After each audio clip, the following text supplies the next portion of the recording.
CNBC आवाज and India bonds present bond street.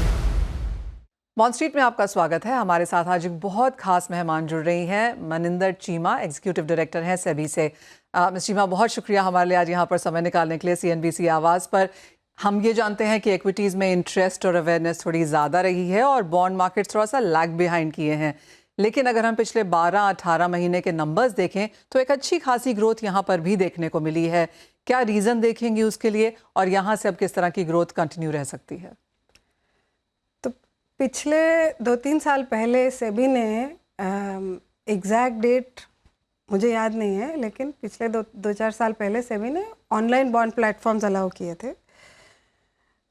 धीरे धीरे ऑनलाइन बॉन्ड प्लेटफॉर्म्स ने पिकअप किया है और उनकी तरफ से बहुत योगदान रहा है इस इन्वेस्टर आउटरीच में, इन्वेस्टर को बॉन्ड मार्केट से इंट्रोड्यूस करने में और नंबर्स बढ़ाने में उनका काफ़ी योगदान रहा है। इसीलिए पिछले 12 या 18 महीने में, जैसे आपने कहा, कि नंबर ऑफ ट्रेड्स बहुत बढ़ गए हैं और ट्रेडिंग वॉल्यूम कॉर्पोरेट बॉन्ड में भी बहुत बड़ा है, जिसमें ज़्यादातर रिटेल आया है।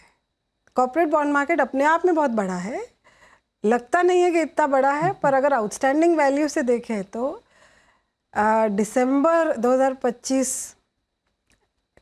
के एंड तक कॉर्पोरेट बॉन्ड मार्केट में 58 लाख करोड़ की आउटस्टैंडिंग थी, जो इक्विटीज़ को देखते हुए बहुत ज़्यादा लगती है।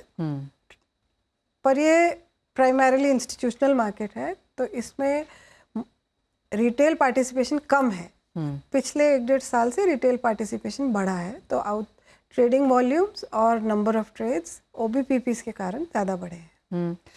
आप कहेंगी इन्वेस्टर्स को अब इसकी ज़्यादा समझ आने लगी है और साथ ही साथ एक पोर्टफोलियो में, जैसे कि हम देखते हैं कि इक्विटीज़ है, कमोडिटीज़ है, डेट है, क्या लोग अब इसे समझने लगे हैं? और आप क्या कहेंगे एक पोर्टफोलियो में एक इन्वेस्टर के लिए बॉन्ड्स की क्या और कितनी अहमियत होनी चाहिए?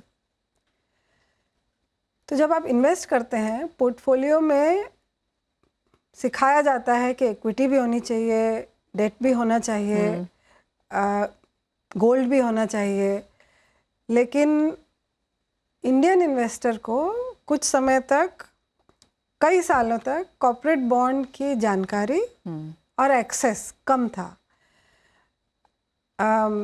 सेबी की तरफ से हमेशा से कोशिश रही है कॉर्पोरेट बॉन्ड मार्केट्स को डेवलप करने की। एक तरीका इन्वेस्टर का कॉर्पोरेट बॉन्ड मार्केट में आने का ये है कि वो IPO में इन्वेस्ट करे, लेकिन आप देखेंगे बहुत कम IPOs आ रहे हैं कॉर्पोरेट बॉन्ड्स में। तो सेकेंडरी मार्केट एक तरीका है जिससे आप कॉर्पोरेट बॉन्ड्स में इन्वेस्ट कर सकते हैं। जो OBP प्लेटफॉर्म्स हैं वो प्राइवेट प्लेसमेंट में इशूअर से बॉन्ड खरीदते हैं। वो OBP प्लेटफॉर्म के थ्रू यही बॉन्ड्स इन्वेस्टर को ऑफर करते हैं। इन बॉन्ड्स की ट्रेड्स एक्सचेंज के RFQ प्लेटफॉर्म के थ्रू सेटल होते हैं। तो OBP प्लेटफॉर्म्स के आने के कारण एक्सेस टू कॉर्पोरेट बॉन्ड्स बहुत बड़ा है पिछले 2 साल में, इसीलिए ट्रेड्स भी बढ़ गए हैं और इन्वेस्टर्स को ये एक एक्सेसिबल ऑप्शन मिला है to take part in corporate bond markets. So going forward, investors should or have an option to invest in corporate bonds easily and accessibly. काफ़ी सारा काम हमने यहाँ पर बॉन्ड मार्केट्स में होते हुए देखा है। सेबी ने आउटरीच प्रोग्राम किया है, हमने बजट में इसके बारे में सुना, एक प्रपोजल पेपर यहाँ पर सेबी ने निकाला था। अब यहाँ से अगर बॉन्ड मार्केट को ग्रो करना है, किस तरह के रिफॉर्म्स आ चुके हैं और कैसे अब यहाँ से आने होंगे ताकि हम इसमें यहाँ पर एक पुश आता हुआ देख सकें? तो अगर हम रिफॉर्म्स की बात करें तो सेबी ने कई साल पहले एक इलेक्ट्रॉनिक बॉन्ड प्लेटफॉर्म इंट्रोड्यूस किया था। जैसे मैंने पहले कहा कि बॉन्ड मार्केट में तकरीबन सारे इशुएंसेस प्राइवेटली प्लेस्ड होते हैं, तो इंस्टीट्यूशनल इन्वेस्टर्स उनको या बड़े इन्वेस्टर्स उनको सब्सक्राइब करते हैं। इलेक्ट्रॉनिक बॉन्ड प्लेटफॉर्म के थ्रू ये प्रोसेस जल्दी और ट्रांसपेरेंटली होने लगा। इसके साथ साथ जब बॉन्ड लिस्ट होते हैं तो उसमें नेसेसरी जो डिस्क्लोजर्स हैं, अब बॉन्ड के लिए डिस्क्लोजर ये होना ज़रूरी है, पता होना ज़रूरी है कि उसका फंड फ्लो सफिशिएंट है कि नहीं कंपनी का, वो अपने इंटरेस्ट पेमेंट्स कर पाएंगे कि नहीं, इससे रिलेटेड सारे डिस्क्लोजर्स इस प्लेटफॉर्म पे आते हैं। उसके बाद में एक RFQ प्लेटफॉर्म इंट्रोड्यूस किया गया, तो जितने भी ट्रेड्स पहले बॉन्ड मार्केट में OTC होते थे, अब वो RFQ प्लेटफॉर्म के थ्रू होते हैं और वो एक्सचेंज होस्टेड प्लेटफॉर्म है। तो ये OBPPs जितने भी ट्रेड्स अपने करते हैं RFQ प्लेटफॉर्म के थ्रू करते हैं। OBPPs के आने के बाद में जितने भी प्राइवेटली प्लेस्ड बॉन्ड्स हैं वो इजीली रिटेल इन्वेस्टर को ऑफर करे जा रहे हैं आज की डेट में। तो ये एक जो चैनल बना है यूजिंग टेक्नोलॉजी पिछले कुछ सालों से, इससे बॉन्ड मार्केट का एक्सेस इम्प्रूव हुआ है। आप बॉन्ड्स खरीद सकते हैं। अगला स्टेप इसमें जो कि हमेशा से थोड़ा चैलेंजिंग रहा है कि बॉन्ड मार्केट में लिक्विडिटी कैसे लाई जाए जी। तो अगला स्टेप जो कि बजट में भी अनाउंस हुआ था कि मार्केट में मार्केट मेकर लाने की कोशिश की जाए जिससे लिक्विडिटी बढ़े। तो आप एक बार बॉन्ड खरीदें और बेचना चाहें तो आप आसानी से ये बॉन्ड बेच सके। ये एक नेक्स्ट स्टेप है जो बहुत ज़रूरी है बॉन्ड मार्केट को आगे बढ़ाने के लिए।